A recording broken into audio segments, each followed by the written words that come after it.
या बातमीपत्राचे प्रायोजक आहेत pro rich look skin and hair studio. नमस्कार, पोलीस माझा न्यूजच्या बातमीपत्रात आपलं मनापासून स्वागत। पाहूयात काही विशेष घडामोडी।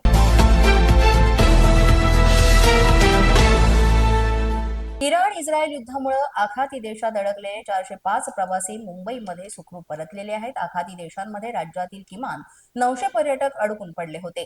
उपमुख्यमंत्री एकनाथ शिंदे यांनी पाठवलेल्या विमानांमधून हे प्रवासी जे आहेत ते परतलेले आहेत। तब्बल 164 प्रवासी परतले आहेत। दुबई आणि लंडनला गेलेले हे प्रवासी सुखरूप मायदेशी परतले। मायदेशी परतल्यानंतर उपमुख्यमंत्री एकनाथ शिंदे आणि सरकारचे या प्रवाशांनी आभार व्यक्त केले।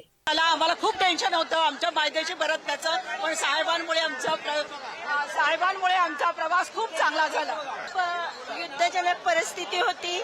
आम्ही एकनाथ शिंदे साहेबांच्या सातारा जिल्ह्यातील आम्ही 5 लोक तिथे अडकलेलो होतो।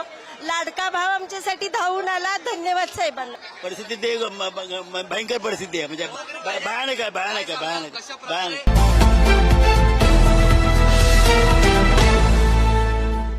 नाशिकमध्ये कथित स्त्रीबीज प्रकरणामध्ये मोठी कारवाई झालेली आहे। डॉक्टर अमोल पाटील यांना अटक करण्यात आली आहे। सरोगेट माता एजंट म्हणून काम केल्याचा त्यांच्यावर आरोप आहे। या प्रकरणामध्ये आंतरराष्ट्रीय स्त्रीबीज तस्करीचा संशयही व्यक्त केला जातोय। बदलापूर इथून हे रॅकेट चालत होतं अशी प्राथमिक माहिती समोर आली। IVF सेंटरच्या नावाखाली व्यवसाय सुरू होता असाही आरोप आहे। संबंधित केंद्राच्या नोंदींची सखोल तपासणी सध्या सुरू आहे। संबंधित एजंटची चौकशी केली जाते। या रॅकेटचे आंतरराज्य तसंच आंतरराष्ट्रीय दुवे तपासले जात आहेत। डॉक्टर आहे अमोल पाटील असं या डॉक्टरचं नाव असून त्याला सध्या पोलिसांनी ताब्यात घेतलंय आणि अधिकचा तपास सुरू आहे।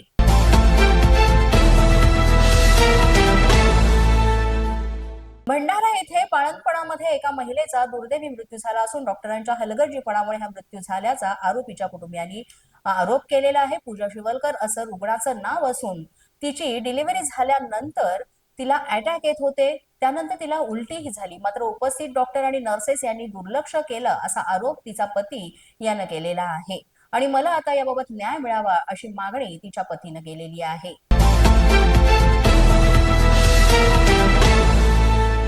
पोलीस माझा न्यूजच्या बातमीपत्रात वेळ झाले का छोट्याशा विश्रांतीची। पाहत रहा पोलीस माझा। या बातमीपत्राचे प्रायोजक आहेत pro rich look skin and hair studio. विश्रांतीनंतर पुन्हा एकदा पोलीस माझा न्यूजच्या बातमीपत्रात आपलं मनापासून स्वागत।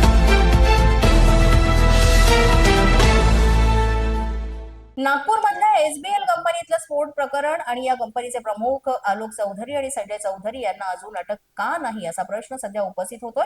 यामध्ये 21 जणांवर सदोष मनुष्यवधाचा गुन्हा दाखल करण्यात आलेला आहे, पण आतापर्यंत केवळ 11 जणांनाच अटक करण्यात आली आहे। या संपूर्ण प्रकरणामध्ये 21 जणांचा बळी गेलाय तर 13 जण जखमी आहेत।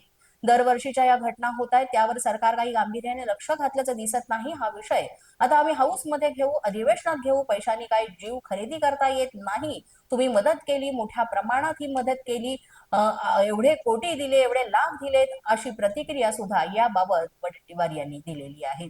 मात्र अशा पद्धतीने यामध्ये ठोस उपाययोजना राबवण्यात याव्यात आणि न्याय मिळावा अशी मागणी करण्यात आलेली आहे।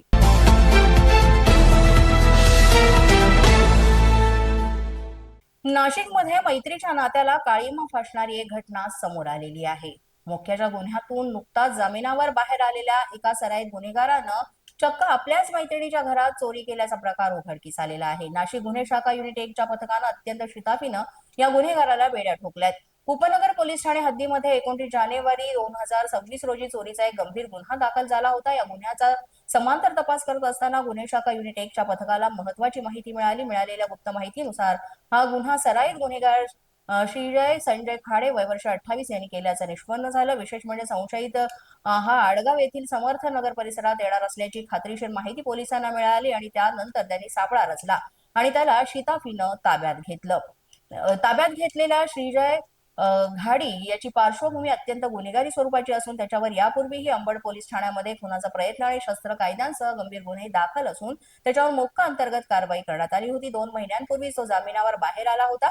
बाहेर आल्यानंतर त्यानं त्याच्या एका मैत्रिणीनं मिळून हा चोरीचा बेत आखला। पोलीस आयुक्त संदीप कर्णिक, गुन्हे शाखेचे वरिष्ठ पोलीस निरीक्षक डॉक्टर राजल मुत्कल यांच्या मार्गदर्शनाखाली ही कारवाई। पोलीस माझा न्यूजच्या बातमीपत्रात आज इतकंच। तुम्हाला आमचं बातमीपत्र कसं वाटतंय याबाबत अवश्य अभिप्राय कळवा। यासाठी पोलीस माझा न्यूजचं YouTube चॅनल सबस्क्राईब करा, तसंच आमचं Facebook, Instagram आणि Twitter अकाउंट फॉलो करा। अधिक माहितीसाठी आमच्या www.polismazhanews.com या वेबसाईटला भेट द्या. आमचे अधिकृत प्रतिनिधी व्हायचे असेल तर स्क्रीनवर दिलेल्या क्रमांकांवर आजच संपर्क साधा. आजच्या बातमीपत्रात इतकंच. पुन्हा भेटूया पुढील बातमीपत्रात. तोपर्यंत पाहत रहा पोलीस माझा न्यूज.